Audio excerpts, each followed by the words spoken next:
BFP Huban EMS Team, 24 oras na naka-alerto sa bayan ng Huban. Isang ligtas at mapagpalang araw. Alamin ang mga kaganapan at aktibidad ngayong linggo ng kapistahan.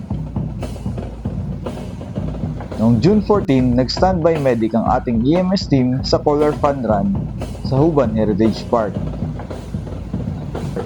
Habang mabilis ding rumisponde sa Barangay Tabok para sa isang kababayang nakaranas ng matinding panghihina ng katawan. Sa naganap na peridalan para sa Bagong Huban na pinangunahan ng Huban Cyclist Association, ay nag-alalay ang aming EMS team mula sa Sitio Iloilo, Barangay Binanuan at South Poblacion. Binantayan din ang mga magkabilang sporting activities dito sa bayan ng Huban. Isa na rito ang Taekwondo Championship na ginanap sa Huban Gymnasium noong nakaraang June 18, 2026.